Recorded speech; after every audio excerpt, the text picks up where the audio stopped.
Hey, welcome back to the channel. Today we're going to answer a couple of questions that we've got on our comment section about the OS18 Sawmill. First off, we're going to actually demonstrate how to change the blade and kind of some of the procedures that you have to do to change the blade correctly. And then also we'll answer a few more questions along the way. Let's get started. First thing you're going to do is make sure your blade tension is released. And then we're going to go ahead and take the cover off. It's just the 6 little rubber clamps. Now that we've got our little rubber clamps loose, we're going to remove the front cover. Get that out of the way. While you're here, it's always a good time to inspect your belt tension. You want to feel your belt. You don't want much more. You want a little deflection, but you don't want anything over maybe like a 1/2 inch to 3/4 inch deflection. So this is good and tight. I feel comfortable with that. And then the next thing we're going to do is remove the blade guard. It's just one little bolt here. Slide this out of the way. Now I'm going to put my little screw back here because I know that if I don't, I'm going to drop it. And sometimes if you're in the woods and the leaves, you can spend hours and hours out here looking for stuff like that. So better just go ahead and put it back. The next step we're going to do, we're going to make sure that the blade tensioner is all the way loose. And you can make sure that it is by just pushing it in. So now that we've got the blade tensioner pushed in, the next thing we're going to do is start removing the blade. It's not a bad idea to have a set of gloves with these because these blades are very sharp. Even the dull blades are pretty sharp. But still, I'm out here in the woods and I got the comment and I was just walking by the sawmill. I was like, I'm going to show how to do the blade. I don't have gloves with me. So bear with me if you hear screaming and crying. Don't think bad of me. All right, so there we go. We got that blade removed. Now, there's a fancy way we can twist these and turn them. I'm not going to show you that because, first off, I don't want to bleed. You can twist these, and the smaller these blades are, the harder they are to do. Some of the big blades on a big sawmill, the guys like whip these things around. These small ones don't do that, so you really have to apply a lot of pressure with your hands to make them flip over. And I end up putting a nail on a tree or something and generally hanging them up there. So now that we've got our belt loose, we want to inspect the outside of the belt. This is a brand new sawmill. It's got, I think, maybe 30 logs on it. Yeah, you want to make sure the belts look good. And this is the back side of the belt here. This is where the blade runs on the pull belt. This belt generally will wear out. Probably you replace this belt probably 3 to 4 times before you replace this idler pulley belt. It doesn't do anything but just ride. So this is a new blade that my buddy from Maine sent me to test on this sawmill. Now we've run the saber tooth from Frontier all the time on this, and this is a 10-degree blade just like the saber tooth is. This particular blade has the tip is hardened a little bit shallower, and the reason they do that, they say, is to keep it, because if you hit something with a tooth that's hardened all the way down, it's more likely to break the tooth off, where this one could actually be bent, and then you could bend it back in place and resharpen it later. So it's I think it's gonna be a good blade. We've had good luck with them. I've also had really good luck with the saber tooth blades. The last saber tooth blade just cut and cut and cut. All right, so these are dangerous. They will spring up and hit you in the face and hurt you. So what I recommend doing, especially if you're in the woods, don't do this on pavement, but just, again, the big guys with the big giant sawmills, they're like cringing up because they're like, you just threw that down. And these small blades are strong. They're very springy, and they will come out and bite you. Normally, this is an impromptu blade change, but normally I would bring my tools out here and go through and clean everything. Make sure that everything was in good shape, and take my blower and blow it off. We left the other day, we were out here cutting, and my leaf blower I normally bring with me, I didn't bring with it, it's at the house, so I just kind of left it. I raked it off with my hand the best I could. But normally I would like to, this is where I do all my maintenance. When I change the blade, I come through and clean everything up, just inspect everything.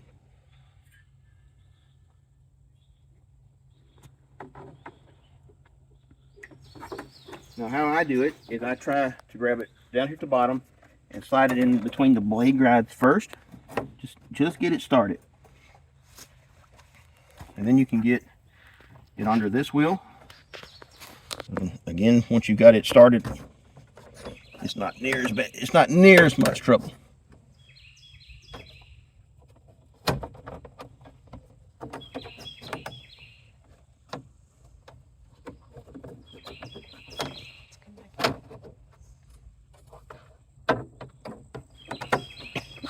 Now, so I struggled with this at first. I didn't realize what was going on. There's two little bolts up here, and after I changed the blade a couple times, I realized you just kind of take your hands and pull the blade down on either side and slide it back and forth, and just center your blade. So if you look here, it's pretty well centered, but the little bolts are here and here. They do get in the way on the underside just a little bit. Once you know they're there, that, you know, it's no big deal. So now that we've got this done, the next thing we're gonna do is we're gonna apply tension to the blade. All right, Gizmo dog, you got to get up, buddy. Gizmo is here to help. Again, on the, I really backed it off a long way. So you're gonna pull it tight until you feel just a little bit of pressure. So there we are right there. I felt a little bit of pressure. So I'll call this half, 1, half, 2, half, 3, half, 4, half, 5. Now, it's kind of in between. I could go another, if I want to go full, I could turn it a little bit more, but I feel pretty comfortable right there. Now what I'm going to do is very gently, because you see here, matter of fact, I'm going to back this off. I wasn't paying attention. I was talking to you guys, and I got a little bit ahead of myself. You don't really want that to be off that far, because there's a little bit of pressure on it. Yeah, that's that was a little bit off too far. I'm afraid if I had pulled it, it would have sprang out on me. So again, here we go. We'll turn it till we feel a little pressure. All right, so we'll call that half, or we call that 0, half, 1, half, 2, half, 3, half, 4, half, 5. There we go. All right, so then what we're going to do is just rotate the blade. Again, it's really smart to have gloves on now, because this could spring off and bite you, but I'm going to take one for the team. Tanya's here to rush me to the hospital. So all I'm going to do is look, and what you want to see, you want to turn this by hand about 20 times. And you want to see the tips of the blades hanging out. Right now it's a little bit in. We're going to watch it. It looks like it's going to track back. Each manufacturer, this blade is a little bit longer than a factory Frontier blade, so I would have to set this up. I think it's going to come back around. I'm going to step back just a little bit, just in case. Yeah, I got to adjust the tracking on this. All right, so what I've got done is I went and got my wrench so we can adjust the tracking. If you'll see here, the teeth are tracking way back. And if you look on the other side, they're tracking the right way. You want just the gullet, you want the tip of the gullet to be at the very base of the pulley, and you want basically the whole tooth sticking out. And how you adjust it, there's adjustment on either side, depending on where you're from and how you say it. So what you're going to do is to make very, very small turns. So right now we're facing straight up and down. I'm going to turn it to the right, maybe about 1/8 of a turn. And then I'm going to do is pull it 20 times. You don't want this thing to spring off. If you make big movements, you can go the wrong way. It's hard for me to remember which way to go. So I think I went the wrong way, because it seems like it's tracking further back. So what I'm going to do, reverse it. So I'm coming straight out, and I'm going to go back 1/4 turn the other way. And then we'll start pulling it.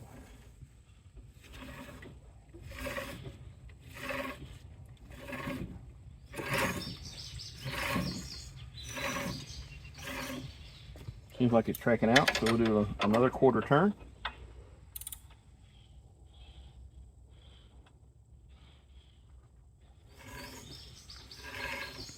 While you're doing this one, make sure you're keeping an eye on the other side too, because sometimes when you're adjusting this one, it'll make the other one lose track too. Sometimes it's a balancing act between the two. I think I've got the other one pretty much set.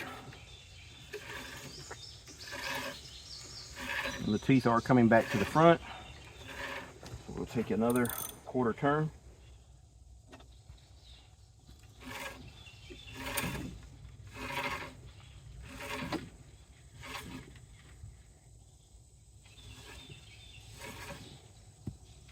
Another quarter turn.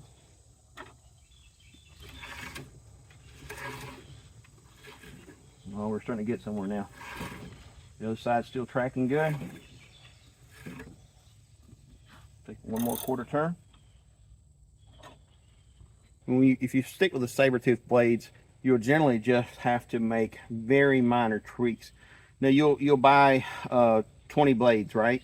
And probably all of those 20 blades were made at the exact same time, so that they're going to be almost perfectly exact. And you'll put one of them on, set that up, and probably the next 20 blades you won't have to have any changing.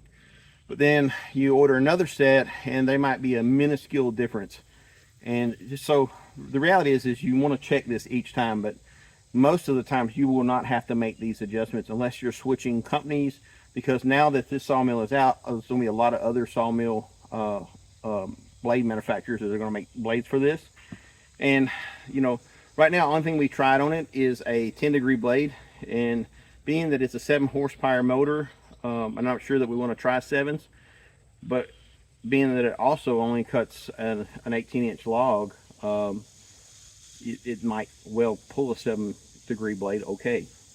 So off camera I went ahead and kept doing the adjustment. Just so you know, counterclockwise on this side moves the blade out to the front, and clockwise brings it to the rear.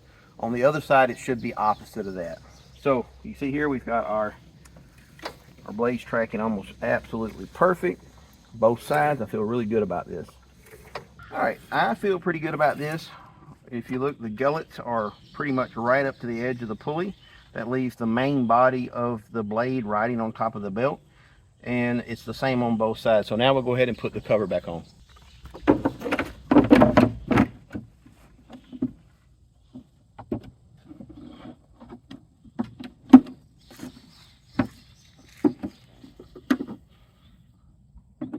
I forgot to put my blade guard in, but it doesn't really matter. You can put it in after you put the cover on.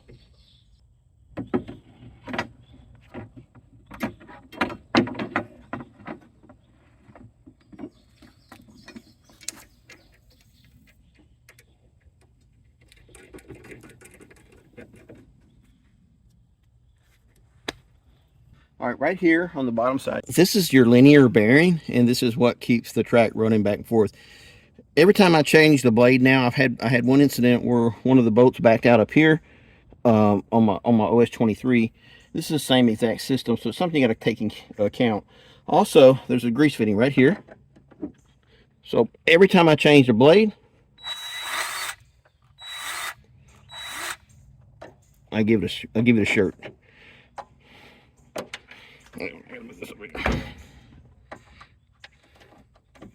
There it goes. So every time I change my blade, I go ahead and give it like a little squirt of grease on that linear bearing. And then I also check the bolts on all of this. This is the part that vibrates a lot.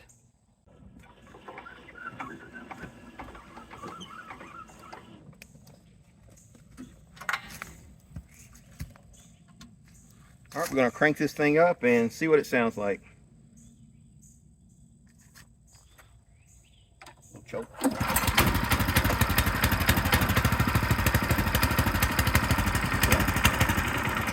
Uh-oh, a little cold.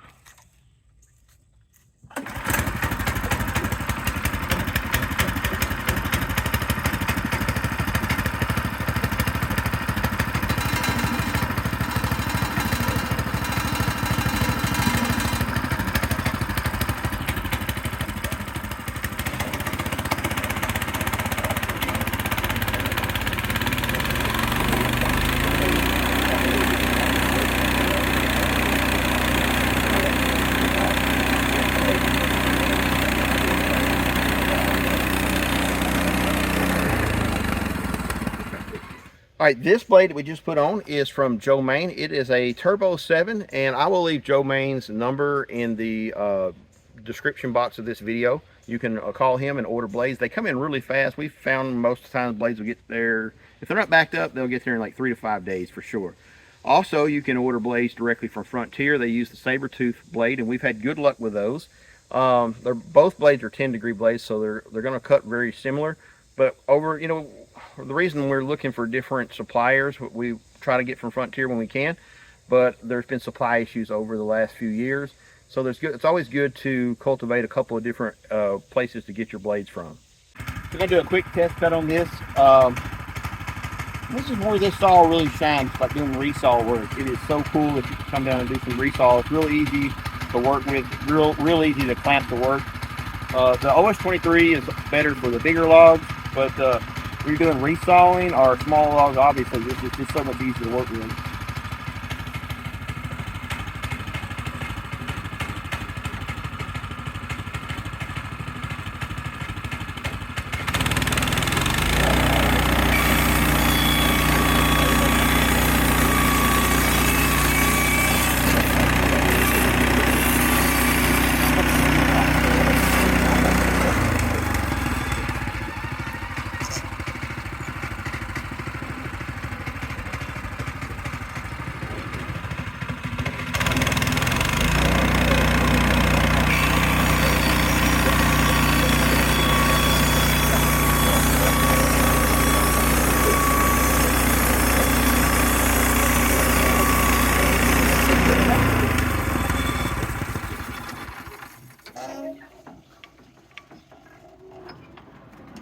This is really good.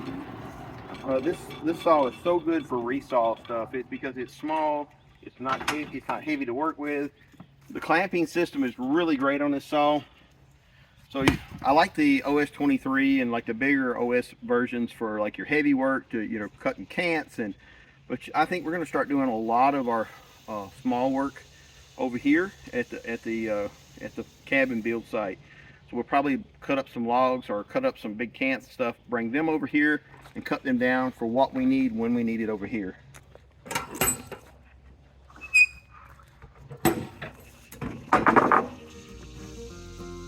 Red oak, went through it like it was butter. Push it through with a finger. Listen, if you guys got any more questions for me, feel free to leave it in the comment section and I'll try to make a video as soon as I can. God bless.